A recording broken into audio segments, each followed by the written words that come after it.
There is something that almost no one tells you about learning, and it is so fundamental, so quietly obvious once you see it, that you will wonder how you spent so many years without recognizing it. It is this: the way most people try to learn is almost perfectly designed to fail. Not partially fail, not occasionally fall short, but systematically, structurally, and repeatedly produce results that are a fraction of what the human mind is actually capable of achieving. Think about the last time you tried to learn something important. Maybe it was a new subject for school or a professional certification. Maybe it was a language, an instrument, a software program, or a body of knowledge you needed for your career. Think about what you did. You probably read through material, perhaps multiple times. You may have highlighted passages, underlined key terms, watched videos, or listened to lectures. You may have spent hours, days, even weeks consuming information, feeling like you were making progress, feeling like the knowledge was going in.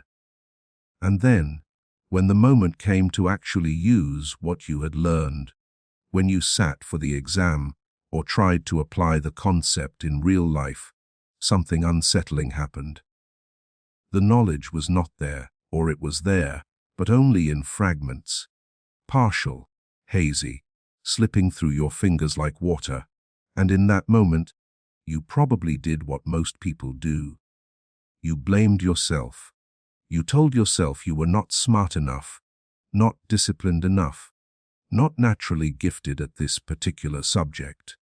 You compared yourself to others who seemed to learn faster, retain more, and understand more deeply, and you concluded that they had something you did not. Some innate ability, some genetic advantage, some mysterious quality that made learning easier for them than it was for you.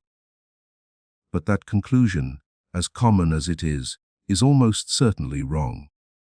Because the difference between someone who learns efficiently and someone who struggles is rarely about intelligence. It is rarely about talent. It is rarely about how many hours they spend studying. The difference, almost always, comes down to method. How you learn matters enormously more than how long you learn or how much content you consume. And the tragedy of modern education, the silent failure that affects millions of people across the world, is that almost no one is taught how to learn. You are taught what to learn. You are given content, material, textbooks, lectures, assignments.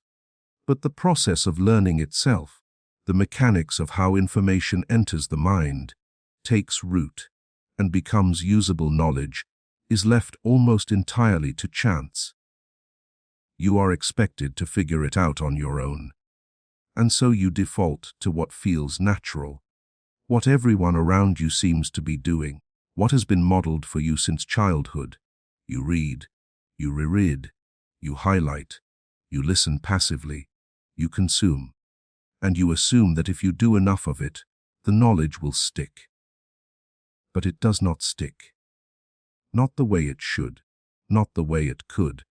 What if there were a different way, not a shortcut, not a trick, not a promise that you can learn quantum physics in 48 hours or master a language in a week? Those promises are hollow, and somewhere inside, you already know that. What if instead there were a set of principles, some of them known for centuries, others confirmed by modern cognitive science, that fundamentally changed the efficiency with which your brain absorbs, retains, and applies knowledge? What if the reason learning has felt slow and frustrating for you is not because you lack ability, but because you have been using tools that work against the natural architecture of your mind rather than with it? That is exactly what we are going to explore together. And by the time we are finished, you will not just understand these principles intellectually. You will see them so clearly that you will never approach learning the same way again. Because once you understand how your mind actually learns, the entire process transforms. Not through more effort, but through better alignment with how the brain was designed to work. Let us begin with the uncomfortable truth that most people spend years avoiding. Let us talk about why passive learning, the method that dominates classrooms, study sessions, and self-education around the world, produces such disappointing results.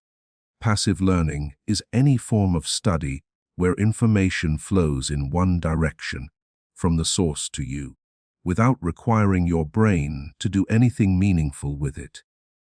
Reading a textbook is passive. Watching a lecture without pausing to think is passive. Highlighting sentences, copying notes word for word, listening to an audiobook, while your mind wanders, scrolling through educational content on your phone. All of these are passive. They feel productive. That is the dangerous part. They create the illusion of learning without producing the reality of it. When you read through a chapter of a textbook, something interesting happens in your brain. Your eyes move across the words. You recognize the language. You follow the sentences. And because you are comprehending the text in the moment, because it makes sense as you read it, your brain interprets this as understanding. You think, yes, I get this. This makes sense. I am learning. But what is actually happening is far less impressive than what it feels like. Your brain is processing the information at a surface level. It is recognizing patterns, following logic, and generating a feeling of familiarity. But it is not encoding the information deeply. It is not building the neural structures necessary for long-term retention. It is not connecting the new information to what you already know in a way that makes it retrievable later. This is why you can read a chapter, feel confident that you understand it, and then fail to recall the key concepts the next day. The information was never truly learned. It was merely experienced. And there is an enormous difference between experiencing information and learning it. Researchers in cognitive psychology have a term for this. They call it the fluency illusion. It is the mistaken belief that, because something feels easy to process, it has been effectively learned. When you reread a passage and it feels familiar, your brain confuses that familiarity with mastery. I have seen this before. It says, therefore I know it. But recognition and recall are two entirely different cognitive processes. Recognizing something when you see it again is relatively easy. Recalling it from memory when it is not in front of you is significantly harder. And it is recall, not recognition, that you need in the real world. When you are taking an exam, giving a presentation, solving a problem, or applying a concept in your work, you do not have the textbook open in front of you. You need to pull the information from your own mind. And if you have only ever practiced recognizing it, not retrieving it, your mind will come up empty. This is the fundamental flaw of passive learning. It trains recognition but neglects recall. It fills your short-term awareness with information, but does not transfer that information into the deeper, more durable structures of long-term memory. And because it feels like learning, because the experience of reading and understanding is comfortable and satisfying, most people never question it. They keep doing what feels natural, getting mediocre results, and blaming themselves for the gap between effort and outcome. Consider the student who spends 5 hours rereading their notes before an exam. They sit down, they go through the material, they feel prepared. They walk into the exam room with confidence. And then they stare at the first question and realize they cannot produce the answer. They know they read about this. They know the information is somewhere in their brain, but they cannot access it. This is not a failure of intelligence. This is a failure of method. The student trained their brain to recognize the material, not to retrieve it, and when the exam demanded retrieval, the brain had nothing to offer. Now consider highlighting. It is perhaps the most common study technique in the world, and it is also one of the least effective. When you highlight a passage, you are making a decision about what is important. That part is fine. But the act of highlighting itself does not create learning. It creates a visual mark on the page that may give you a sense of accomplishment, a feeling that you have identified the key points, but it does not require your brain to process, analyze, or integrate the information in any meaningful way.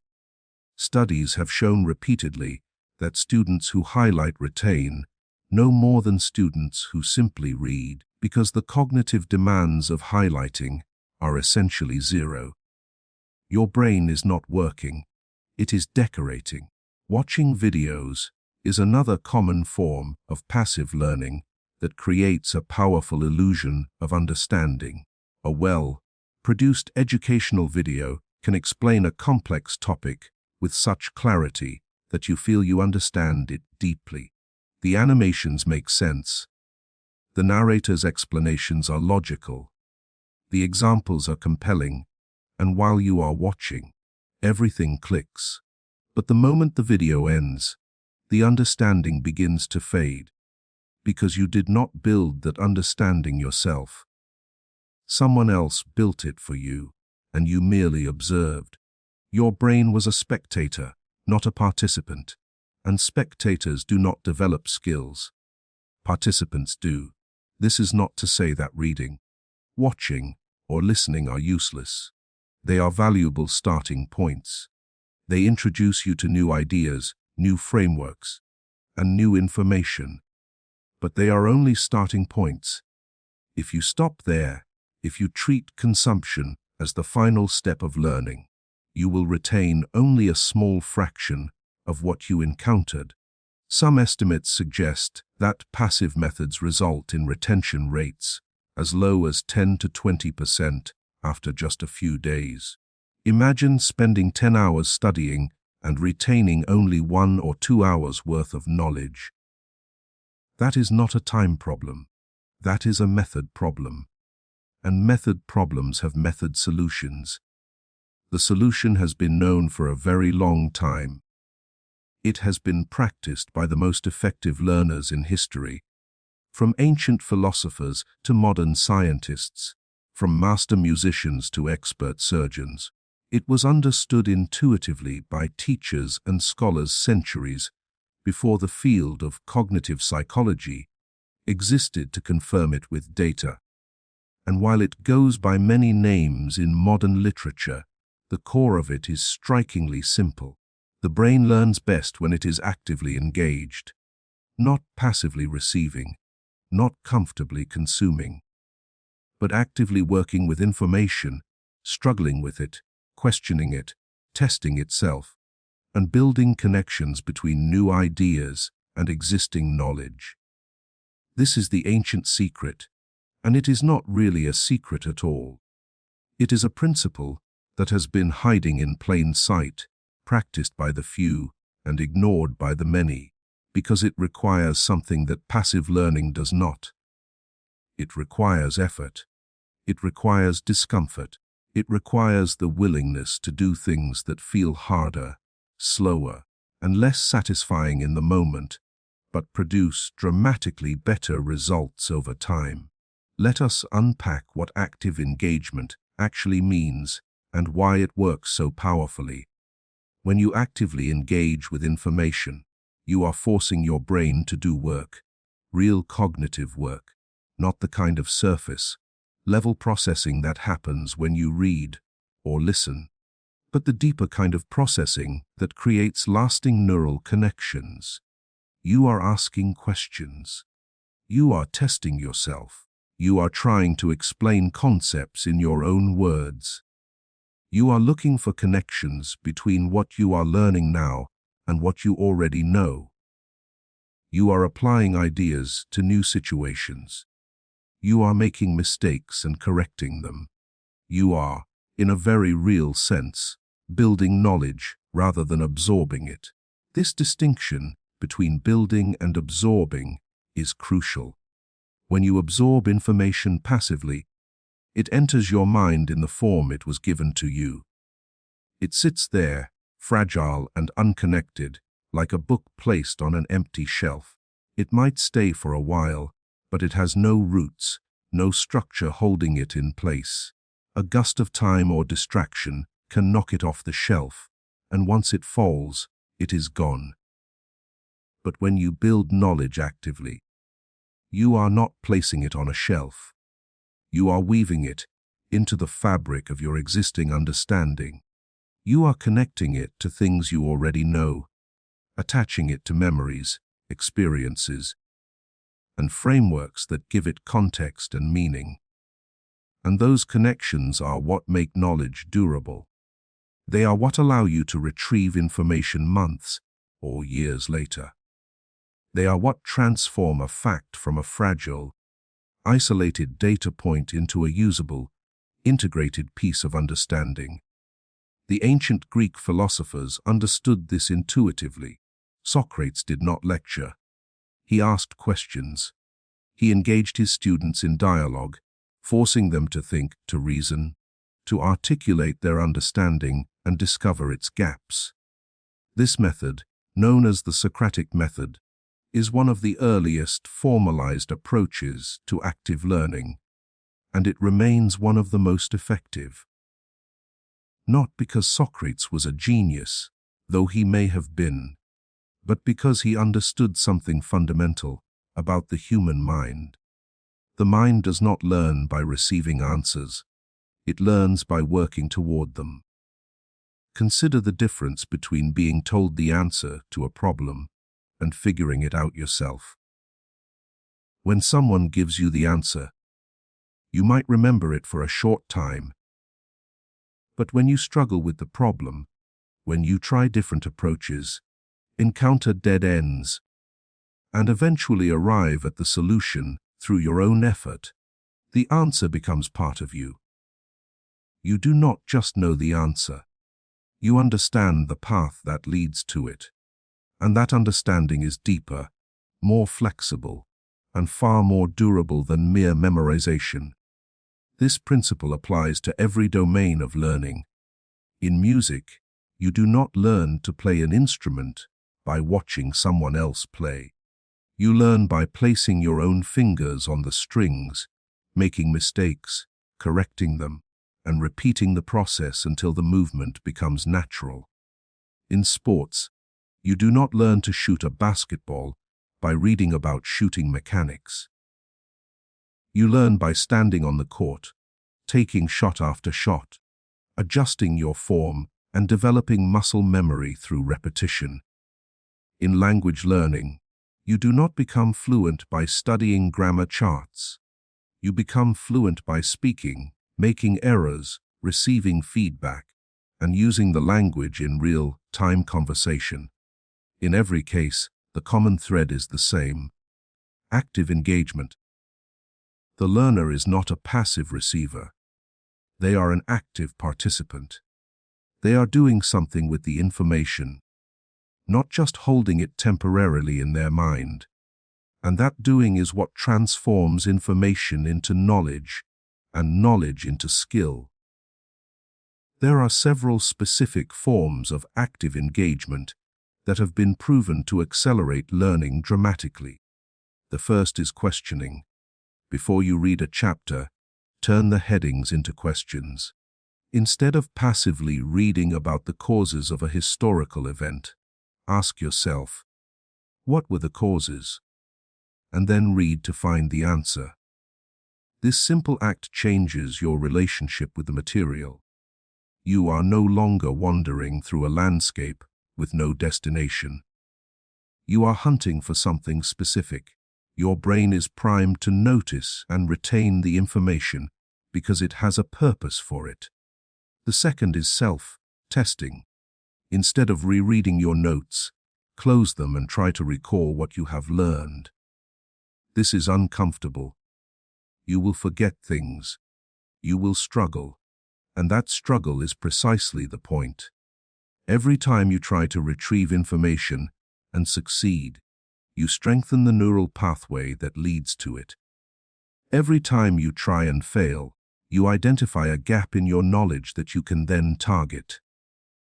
Either way, you are learning more from 5 minutes of self-testing than from 30 minutes of rereading. The third is application. Whenever possible, take what you have learned and use it. Solve a problem with it. Apply it to a real-world situation. Write about it. Discuss it. Build something with it. Application forces your brain to move beyond recognition and into the realm of genuine understanding, because you cannot apply something you do not truly understand. And the act of application often reveals gaps and misunderstandings that passive study would never uncover. These are not modern inventions. They are rediscoveries of principles that effective learners have used for as long as humans have been learning. The ancient secret is not hidden in some obscure text or guarded by some exclusive institution. It is woven into the very structure of how the mind works. It is simply this: your brain does not learn from what flows into it. It learns from what it is forced to do with what flows into it. Now let me tell you about someone whose experience with learning illustrates exactly what happens when this principle is ignored, when a person relies entirely on methods that feel right, but produce results that fall far short of what is possible. We will call him Marcus. He was a dedicated person, the kind of individual who genuinely wanted to learn and was willing to put in the hours. He had always believed that the key to mastering any subject was simple: study more. Read more. Spend more time with the material. If something was not sticking, the answer was always more. More review sessions, more pages read, more hours at the desk. And by any external measure, Marcus was doing everything right. He showed up. He put in the time. He was disciplined in a way that most people admired. When Marcus decided to pursue a professional certification in his field, he approached it the way he approached everything. He bought the study materials, created a schedule, and committed to following it. Every evening after work, he sat at his desk for 2 to 3 hours, reading through the textbook chapter by chapter. He highlighted key passages. He reread difficult sections. He watched supplementary videos. He took detailed notes, writing down important definitions and concepts in neat, organized handwriting. His notebook was a work of art, color-coded, carefully structured, and filled with every piece of information the exam might cover. By the time the exam date approached, Marcus had read through the entire textbook twice. He had filled 3 notebooks with notes. He had watched over 40 hours of video lectures. He had spent, by his own careful accounting, more than 200 hours studying, and he felt ready, not just ready, confident. He looked at his notebooks and thought, I know this material. I have spent more time with it than anyone else could have. There is no way I am not prepared. The exam was a disaster, not a marginal failure, a comprehensive one. Questions that he was certain he knew the answers to left him staring at the page in confusion. Concepts that had seemed so clear when he was reading about them were suddenly muddled and indistinct in his mind. He could remember reading about them. He could almost see the highlighted passages in his memory. But when it came to actually producing the answer, to recalling the information, Without the textbook in front of him, his mind offered nothing but fragments. He passed some sections. He failed others. His overall score was well below what he needed. Marcus was devastated. But more than that, he was confused. He had put in the work. He had followed the process. He had been disciplined, dedicated, and thorough. How could 200 hours of study produce a failing result? Something was fundamentally wrong, and for the first time in his life, Marcus began to suspect that the problem was not the amount of effort he was putting in, but the way he was directing that effort. In the aftermath of that failure, Marcus did something that would change his trajectory. He started researching how learning actually works. Not study tips, not productivity hacks, but the actual cognitive science behind how the brain encodes, stores, and retrieves information. And what he found shocked him. Nearly everything he had been doing, the rereading, the highlighting, the passive note taking, the hours of video watching, was among the least effective methods of learning ever studied.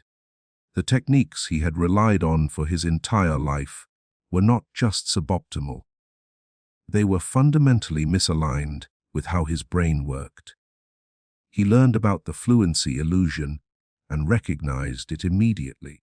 That feeling of familiarity he had mistaken for understanding. That confidence he had felt walking into the exam, built entirely on the false foundation of recognition rather than recall. He learned about the testing effect, the research showing that testing yourself on material produces far better retention than reviewing it.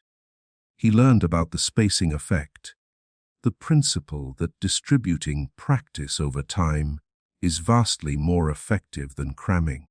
He learned about elaborative interrogation, the technique of asking why, and how at every stage of learning, rather than simply accepting information at face value. And he realized, with a mixture of frustration and hope, that his 200 hours of study could have been cut in half, perhaps even more, if he had simply been using the right methods. The time had not been wasted in the sense that he learned nothing, but it had been used at a fraction of its potential efficiency. He had been driving across the country in first gear, engine roaring, fuel burning, speed crawling, when he could have shifted into a higher gear and arrived at his destination in half the time with half the fuel. Marcus did not give up on the certification. He chose to retake the exam. But this time, he changed everything about how he studied. He read less and tested himself more. He closed his notes after studying a section and immediately tried to write down everything he could remember. He explained concepts out loud, as if he were teaching someone else. He spaced his study sessions out over weeks, rather than cramming them into long, exhausting blocks. He asked questions constantly, not just what is the answer, but why is this the answer, and how does it connect to what I learned yesterday? The experience was uncomfortable at first. Self-testing felt frustrating because he kept discovering how much he did not actually know. Explaining concepts out loud revealed gaps in his understanding that passive reading had completely masked. The whole process felt slower, harder, and less satisfying than sitting quietly with a highlighter. But he trusted the science, and he kept going. We will return to Marcus later and see what happened when the right methods were finally given the chance to work. For now, let his story sit with you as a reminder that effort without strategy is like rowing without a rudder. You can exhaust yourself and still end up nowhere near where you intended to go. Now let us go deeper into one of the most powerful learning principles that cognitive science has ever identified. Let us talk about the power of recall and why the act of retrieving information from your own memory is the single most effective thing you can do to make knowledge permanent. When most people study, they focus on getting information into their heads. They read, they review, they reread, all with the goal of putting knowledge in. But the science of memory tells us something counterintuitive. The most powerful way to cement knowledge in your long-term memory is not to put it in again and again. It is to pull it out. The act of retrieval, of reaching into your memory and attempting to recall information without looking at your notes, is what strengthens the neural pathways that make that information accessible in the future. This is known as the testing effect, or retrieval practice, and it is one of the most robust findings in all of learning science. Study after study has demonstrated that students who test themselves on material, even without feedback, retain significantly more than students who spend the same amount of time rereading or reviewing. The act of trying to recall does something that no amount of passive review can do.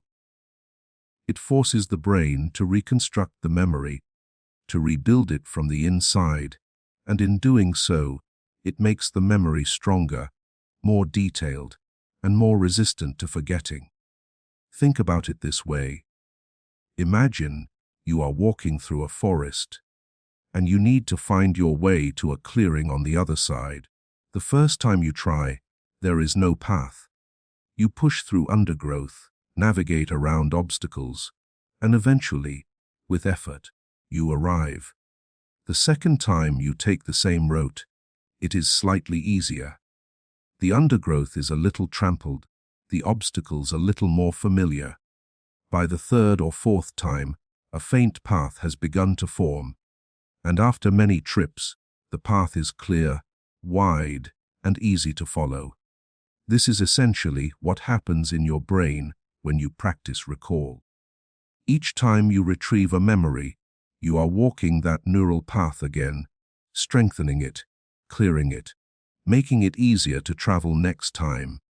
But if you never walk the path, if you only stand at the clearing and look at a map of where the path should be, the neural trail never forms. You can stare at the map all day, and it will not create a path through the forest. Only walking it will do that. This is why self-testing is so dramatically more effective than rereading. Rereading is like staring at the map. Self-testing is like walking the path. And every time you walk it, every time you struggle to recall a fact, a concept, a process, a connection, you are building the infrastructure of long-term memory. There is another important dimension to this. The struggle matters. When you try to recall something and it comes easily, you are reinforcing an already strong memory. That is useful but not transformative. But when you try to recall something, and it is difficult, when you have to reach for it, when you feel the strain of trying to remember, that is when the most powerful learning is happening. The difficulty is not a sign that you are failing. It is a sign that your brain is working hard, and that hard work is exactly what creates durable learning. Psychologists call this desirable difficulty. The idea is that certain challenges, when introduced into the learning process, actually improve long-term retention, even though they make learning feel harder in the moment. Testing yourself is one of the most potent forms of desirable difficulty. It feels less comfortable than rereading. It feels less satisfying, but it produces dramatically better results. Here is a practical way to implement this. After you finish reading a section of material, close the book or turn off the screen. Take a blank piece of paper and write down everything you can remember. Do not peek. Do not check. Just write. You will find that you remember less than you thought, and that is fine. That gap between what you thought you knew and what you actually know is the most valuable piece of feedback you can receive. It tells you exactly where to focus your attention. Go back, study the material you could not recall, and then test yourself again. Repeat this cycle, and you will find that with each repetition, you recall more, and what you recall stays with you longer. This method works for any kind of material: facts, concepts, procedures, arguments, formulas, vocabulary, historical events, scientific principles. It works because it aligns with how the brain is designed to store and retrieve information. The brain prioritizes memories that it has been asked to retrieve repeatedly. It treats those memories as important because you keep needing them. And so it strengthens the connections that lead to them, making them easier to access each time. You can also practice recall in other ways. Flashcards are a simple and effective tool, especially when used with a spaced repetition system that presents cards at increasing intervals. Teaching someone else what you have learned is a form of recall, because you must retrieve and organize the information in order to explain it. Even simply talking to yourself about what you have studied, narrating the key ideas as if you were giving a lecture, is a form of retrieval practice that strengthens memory. The key is to shift your focus from input to output. Stop asking, "How many times have I read this?" and start asking, "Can I recall this without looking?" The second question is harder. It is more uncomfortable, but it is the question that produces real learning. This brings us naturally to another principle that is closely related to recall and equally powerful in its ability to deepen understanding. Let us talk about learning through teaching, because there is perhaps no more effective way to truly understand something than to explain it to someone else. There is an old saying, often attributed to various sources, that goes something like this: "If you cannot explain it simply, you do not understand it well enough." This is more than a clever quote. It is a profound insight into the nature of understanding itself. Because the act of explaining something to another person in clear, simple, and organized language requires a level of comprehension that far exceeds what is needed to simply recognize or recall information. When you prepare to teach a concept, your brain must do several things simultaneously. It must retrieve the relevant information from memory. It must organize that information into a logical sequence. It must identify the most important elements and separate them from the less important ones. It must anticipate questions and potential confusions. It must find analogies, examples, and metaphors that make abstract ideas concrete. And it must do all of this while monitoring whether the explanation is actually making sense. This is an extraordinary amount of cognitive work, and it is precisely this work that produces deep, lasting understanding. Teaching forces you to confront every gap, every ambiguity, every area of fuzzy thinking that passive study would leave untouched. When you are reading a textbook, you can glide over a paragraph you do not fully understand and still feel like you are making progress. But when you are standing in front of someone, or even an imaginary someone, trying to explain that same concept, the gap becomes immediately and uncomfortably apparent. You cannot bluff your way through an explanation. Either you understand it, or you do not. And if you do not, the act of trying to explain it will show you exactly where your understanding breaks down. This is sometimes called the Feynman technique, named after the physicist Richard Feynman, who was renowned not only for his brilliance, but for his ability to explain complex ideas in simple, accessible language. Feynman believed that the ultimate test of understanding was the ability to explain a concept to someone with no background in the subject. If you could do that, you truly understood it.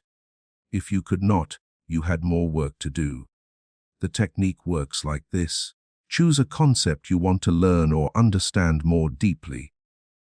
Write it at the top of a blank page, then, below it, write an explanation of that concept as if you were teaching it to someone who knows nothing about it. Use simple language, use analogies, use examples. Do not use jargon or technical terms unless you also explain them. As you write, you will inevitably hit points where your explanation becomes vague, confused, or incomplete. Those points are your learning targets. Go back to the source material, study those specific areas, and then return to your explanation and refine it. Repeat this process until your explanation is clear, complete, and simple. When you have reached that point, you can be confident that you genuinely understand the material, not just at the surface level, but deeply and thoroughly. And because the act of explaining required you to retrieve, organize, and articulate the information, the knowledge is now stored in your long-term memory in a way that makes it highly accessible and resistant to forgetting. You do not need an actual audience to benefit from this technique. You can explain concepts to yourself. You can write explanations in a journal. You can even pretend you are giving a lecture to an empty room. The physical act of articulating knowledge, whether out loud or in writing, is what produces the benefit. It forces your brain to transform passive understanding into active expression, and in that transformation, the learning deepens enormously. There is another benefit to learning through teaching that is often overlooked. It builds confidence. When you can explain something clearly and simply, you know that you know it. There is no ambiguity, no uncertainty, no nagging feeling that your understanding might be superficial. You have tested your knowledge in the most rigorous way possible by translating it into language that makes sense, and you have passed the test. That confidence carries over into exams, presentations, conversations, and real-world application. You are no longer hoping that you understand. You know that you do. Teaching also reveals connections between ideas that you might not notice through passive study. When you are explaining a concept, you often find yourself drawing on knowledge from other areas, making connections that create a richer, more integrated understanding. These connections are not just aesthetically pleasing. They are functionally powerful. They create multiple pathways to the same information, which means you can access it from different angles and apply it in different contexts. A fact that is connected to 10 other facts is 10 times harder to forget than a fact that stands alone. So make teaching a regular part of your learning practice. After you study something, explain it, write it out, say it aloud, teach it to a friend, a colleague, a family member, or even your own reflection. It does not matter who your audience is. What matters is that you are doing the cognitive work of transforming understanding into communication. That work is where the deepest learning lives. Now let us address something that has become one of the greatest obstacles to effective learning in the modern world. Let us talk about focus, about deep attention, and about why the ability to concentrate without distraction has become both increasingly rare and increasingly valuable. Everything we have discussed so far, active engagement, retrieval practice, teaching, all of it requires one essential ingredient: focus. Without focus, none of these techniques work. You cannot actively engage with material if your attention is scattered. You cannot practice recall if your mind is wandering. You cannot teach a concept clearly if you are simultaneously checking your phone. Focus is not just one element of effective learning. It is the container in which all effective learning takes place. Without it, the container is broken and everything pours out. The human brain is not designed to multitask. This is a statement that surprises many people because we live in a culture that celebrates multitasking as a virtue, as a sign of productivity and capability. But decades of research have confirmed what neuroscientists have long suspected. When you try to do two cognitively demanding tasks at the same time, you do not actually do them simultaneously. Your brain switches rapidly between them, and each switch comes with a cost. That cost is called a switching cost, and it manifests as lost time, reduced accuracy, and diminished depth of processing.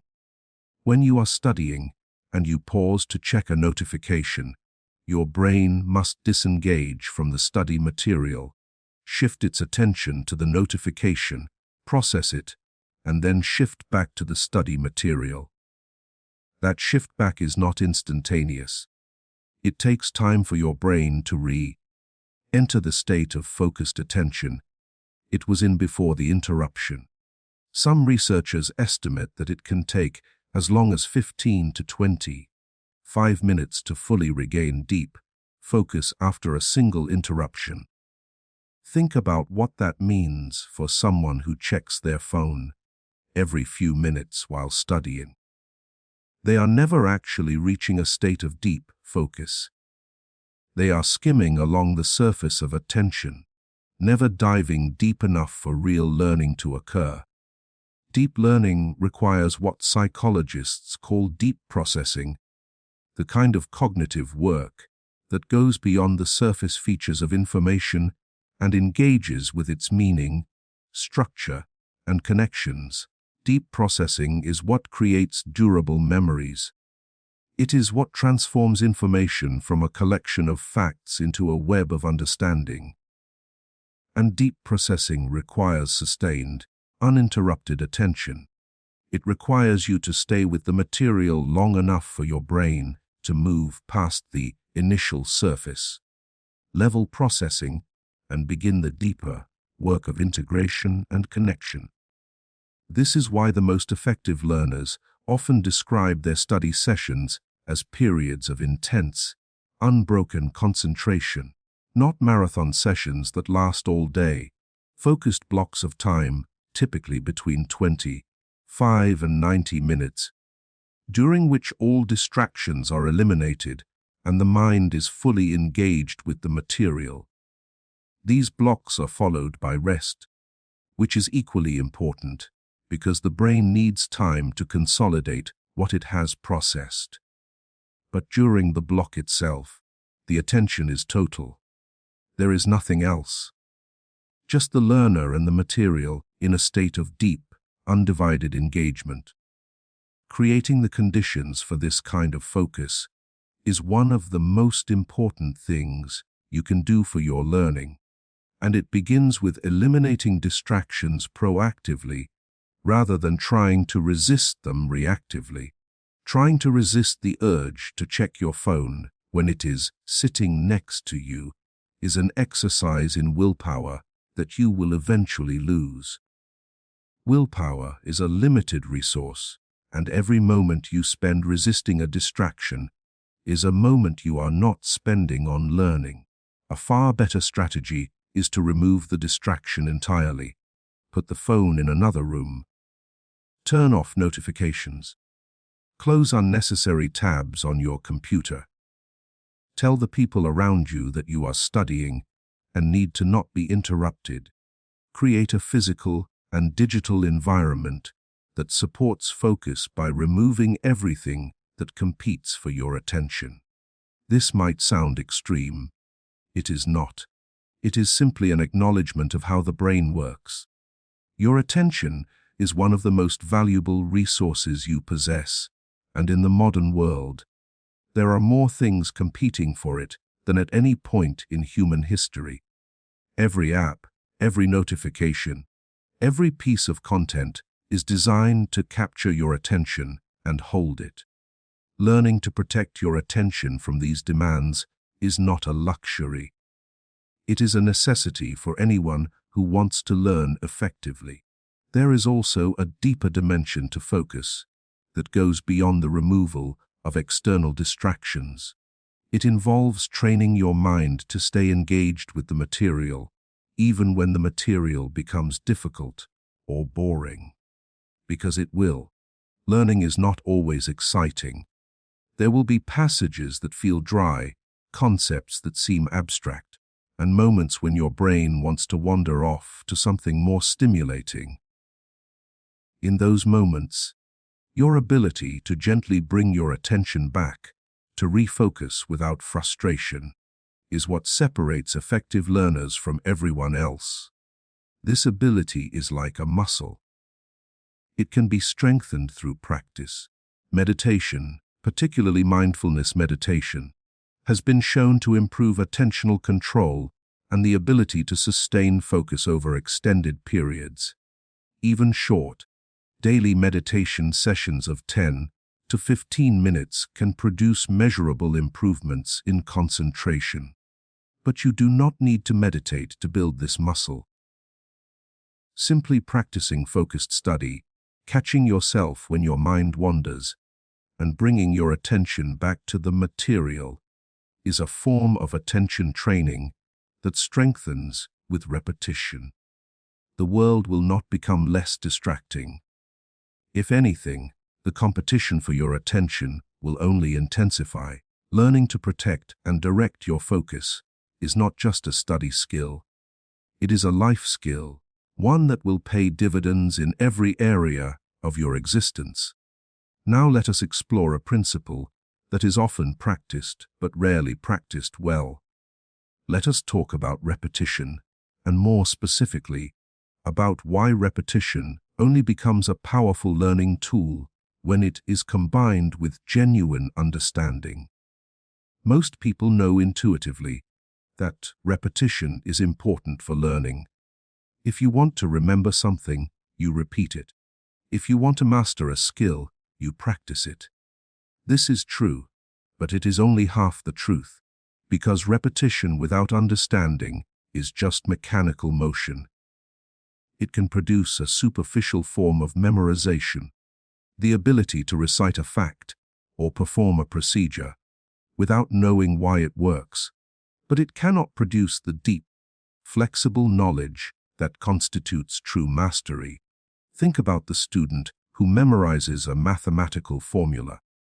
They can write it down on an exam. They can plug numbers into it and get an answer. But if you change the problem slightly, if you present it in a way they have not seen before, they are lost. They have memorized the formula, but not the concept behind it. They know the what but not the why. And without the why, their knowledge is brittle. It breaks the moment it encounters something unfamiliar. Contrast this with a student who understands the concept behind the formula, who knows why the formula works, what each component represents, and how it relates to other concepts in the field. This student can adapt. When the problem changes, they do not panic. They think, they reason. They apply their understanding to the new situation and arrive at a solution. They may even derive the formula from scratch if they have forgotten it, because they understand the principles from which it was built. This is the difference between rote memorization and understanding, and it is the difference between knowledge that is fragile and knowledge that is durable. Repetition is necessary. You will not remember something you have encountered only once, but the repetition must be purposeful. Each time you repeat, you should be deepening your understanding, not just refreshing your familiarity. Ask yourself why the information works the way it does. Ask how it connects to other things you know. Ask what would happen if one element changed. Use each repetition as an opportunity to engage more deeply, to see the material from a new angle, to strengthen not just the memory, but the understanding. Spaced repetition is one of the most effective implementations of this principle. Instead of repeating information many times in a single sitting, you space your repetitions out over increasing intervals. You study something today, then review it tomorrow, then 3 days later, then a week later, then 2 weeks later. Each review session involves active recall, testing yourself to see what you remember, and each successful retrieval strengthens the memory further, while each failure identifies areas that need more attention. The spacing effect is one of the most well-documented findings in cognitive psychology. It works because it takes advantage of the way the brain consolidates memories over time. When you review information, just as you are about to forget it, the brain treats the retrieval as important and strengthens the memory accordingly. This produces far more durable learning than massed repetition, where you repeat the same information many times in a row and then do not return to it for weeks. Combine spaced repetition with genuine understanding, and you have one of the most powerful learning systems ever developed. You are not just memorizing facts. You are building a deep, interconnected web of knowledge that grows stronger and more accessible with each review. And because the reviews are spaced out, the total time investment is often less than what traditional cramming requires, while the results are dramatically better. Now let us talk about something that sits at the very peak of effective learning. Let us talk about mental models and the art of connecting ideas into frameworks that make knowledge not just memorable but usable. A mental model is a simplified representation of how something works. It is a framework, a lens, a way of seeing and understanding the world. When you have a strong mental model of a concept, you do not just know the facts about it. You understand its structure, its dynamics, its relationships, and its implications. You can predict, explain, and adapt. You can see patterns where others see chaos. You can transfer your knowledge from one domain to another because you understand the underlying principles rather than just the surface details. The most effective learners in the world are not the ones who know the most facts. They are the ones who have the best mental models. They have frameworks for understanding cause and effect, for evaluating risk, for analyzing complex systems, for recognizing patterns, and for making decisions under uncertainty. These frameworks allow them to process new information quickly, because they can place it within an existing structure rather than treating it as an isolated data point. Building mental models is, in many ways, the ultimate goal of learning. Everything else we have discussed, active engagement, recall, teaching, focus, repetition, all of it serves the purpose of constructing and strengthening mental models. When you actively engage with information, you are building connections. When you recall information, you are reinforcing the structure. When you teach, you are articulating the model. When you focus deeply, you are giving your brain the time and space it needs to see the patterns. And when you repeat with understanding, you are refining the model until it is accurate, flexible, and powerful. One of the most effective ways to build mental models is to look for the principles beneath the details. When you are studying a subject, ask yourself what the underlying rules are. What are the forces at play? What patterns keep repeating? What general principles explain the specific examples you are learning about? By looking for these principles, You are moving from the surface to the depths, from the particular to the general, from knowing that something happens to understanding why it happens. Another powerful technique is analogical thinking, the practice of comparing a new concept to something you already understand. When you say, "This works like that," you are creating a bridge between the unfamiliar and the familiar, and that bridge is a mental model in its most basic form. The more bridges you build, the more integrated your knowledge becomes.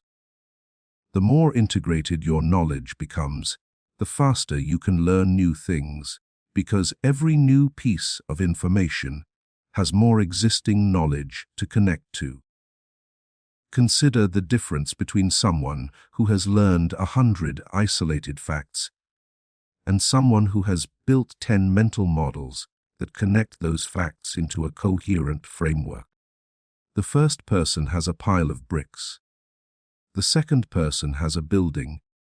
The bricks are the same, but the structure, the understanding of how they relate to each other, makes them infinitely more useful. The first person must search through a pile to find the right brick. The second person knows exactly where each brick is because it has a place in the structure. This is why experts in any field seem to learn new things in that field so much faster than beginners.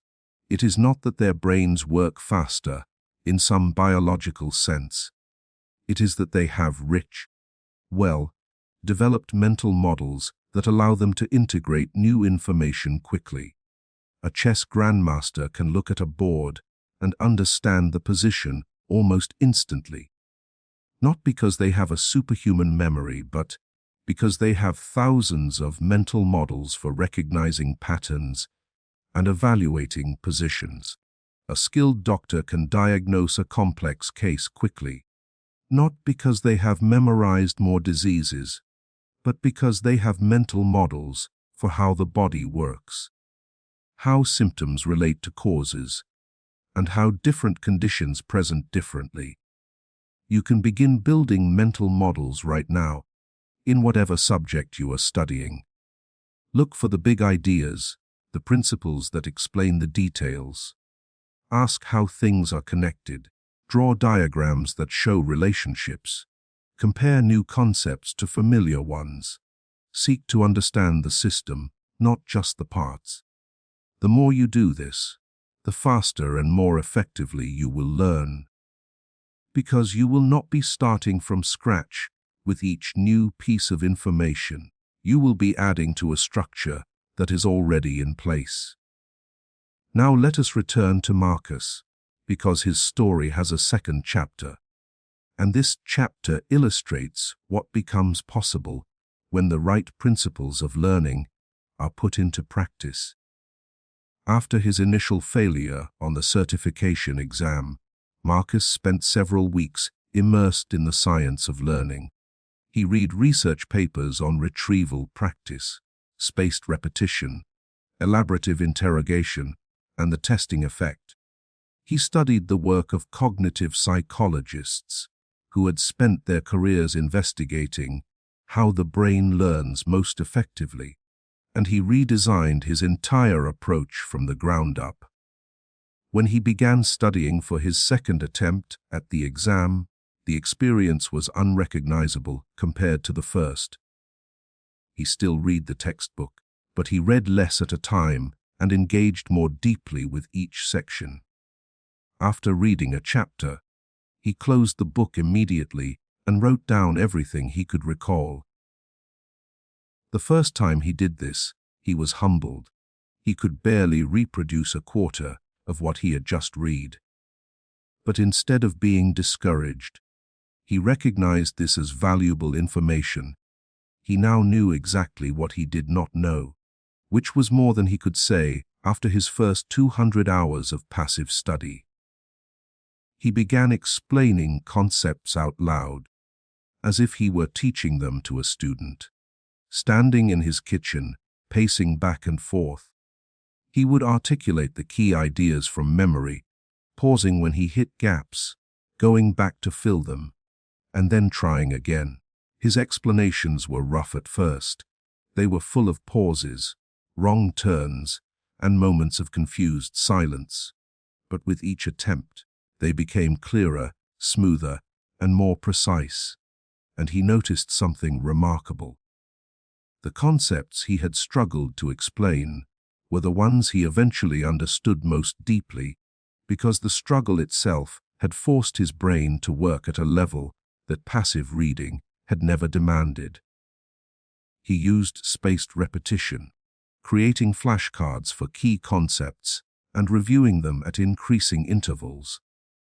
Each review session was short, often no more than 15 or 20 minutes, but the cumulative effect was powerful.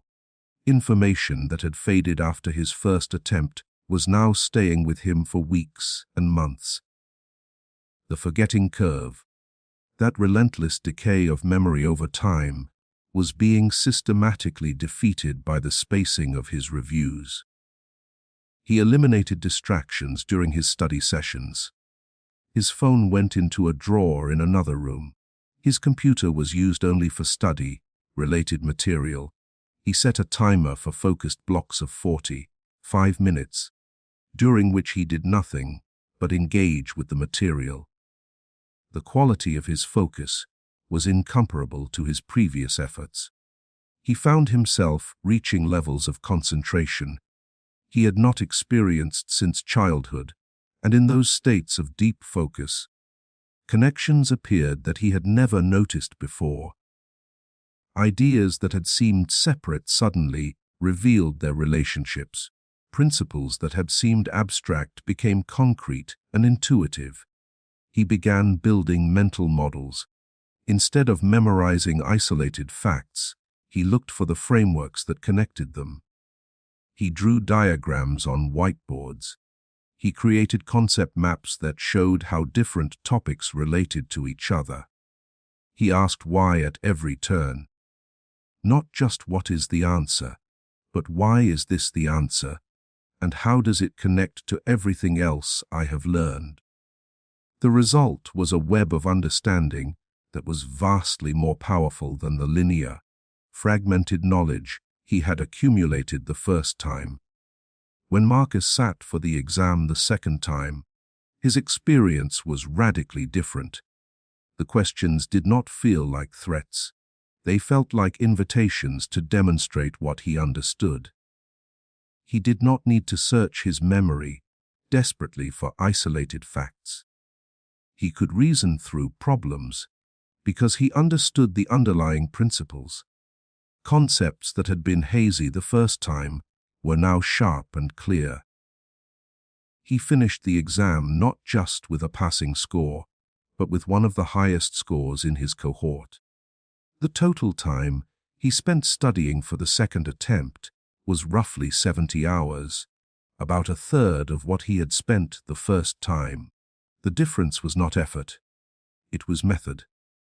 The right methods, aligned with how his brain actually worked, had produced dramatically better results with dramatically less time. And Marcus carried this lesson forward, not just into his professional life, but into everything he wanted to learn from that point on. Marcus's story is not extraordinary in the sense that it requires extraordinary ability.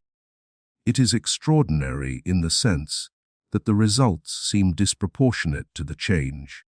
But that is the nature of effective learning methods. They do not add incrementally to your results. They multiply them. They unlock a level of efficiency that most people do not know exists, not because the methods are hidden, but because the old, inefficient methods are so deeply ingrained that people rarely think to question them. Now, as we come to the end of our time together, let us take a moment to reflect on what all of this means, not just for studying or exams, but for the way you approach knowledge itself. The principles we have explored are not tricks. They are not hacks. They are not shortcuts designed to help you avoid the work of learning. In fact, in many ways, They ask more of you. They ask you to test yourself rather than simply reading. They ask you to struggle with recall rather than resting in familiarity. They ask you to explain ideas clearly rather than hiding behind jargon. They ask you to focus deeply rather than skimming the surface.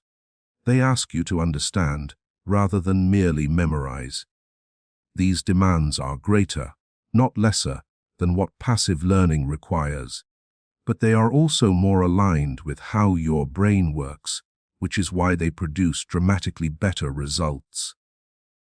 The ancient secret, if we can call it that, is not a secret of ease. It is a secret of alignment. When you align your methods with the natural architecture of your mind, learning transforms from a frustrating struggle into something that, while still challenging, feels purposeful, effective, and deeply satisfying. You stop spinning your wheels. You start making real progress. And the confidence that comes from genuinely understanding something, truly knowing it, not just recognizing it, is one of the most empowering feelings a human being can experience. Learning faster is not about being smarter than everyone else. It is not about having a better memory, a higher IQ, or some mysterious genetic advantage. It is about method. It is about understanding how the brain encodes, stores, and retrieves information, and then designing your study practices to work with those processes rather than against them.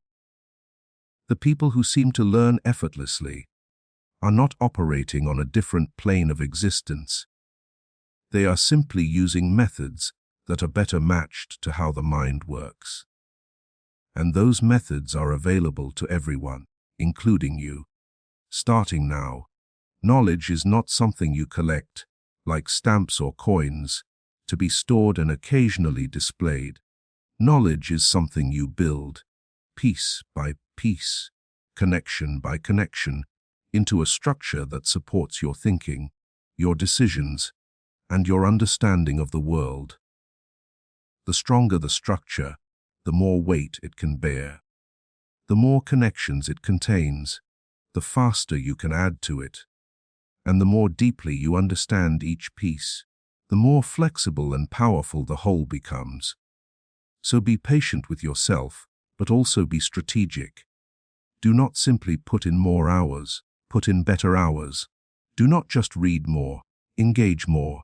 Test yourself, teach what you learn, focus deeply, repeat with purpose, build mental models, look for the principles beneath the details. Ask why, not just what, and trust that the process, even when it feels difficult, is working. Because it is. Every time you struggle to recall a fact and eventually succeed, you are building a stronger memory. Every time you explain a concept and discover a gap in your understanding, you are becoming a deeper thinker. Every time you resist a distraction and maintain your focus, you are strengthening the very capacity that makes all learning possible. The ancient secret is yours now. It was never truly hidden. It was simply waiting for you to stop doing what felt easy and start doing what actually works. The mind is an extraordinary instrument. When you learn how to use it properly, there is almost nothing it cannot master. Not overnight, not without effort, but with the right methods applied consistently. The distance between where you are and where you want to be becomes shorter than you ever imagined. Because in the end, the question was never whether you could learn.